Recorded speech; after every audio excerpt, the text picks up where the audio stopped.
রেখে দিল পীড়িতের বেড়া লিচুর বাগানে। নাটকের জনপ্রিয় মুখ সাবিলা নূর প্রথমবার সিনেমায় পা রাখলেও বড় পর্দায় তার অভিষেক নিয়ে মিশ্র প্রতিক্রিয়া দেখা গেছে। শাকিব খানের বিপরীতে তাণ্ডব সিনেমায় তার উপস্থিতি নিয়েছিল দর্শকদের আলাদা উত্তেজনা, কিন্তু লিচুর বাগানে গান প্রকাশের পর তা যেন কিছুটা স্তিমিত হয়ে গেছে। গানটিতে সাবিলার এক্সপ্রেশন, নাচ এবং পারফরমেন্স নিয়ে সামাজিক মাধ্যমে ব্যাপক সমালোচনা হচ্ছে। অনেকে বলছেন সাবিলার অভিনয় মানানসই হয়নি, বরং কৃত্রিম লেগেছে।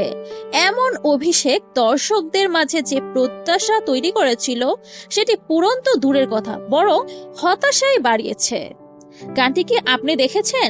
এ ব্যাপারে আপনার প্রতিক্রিয়া কি?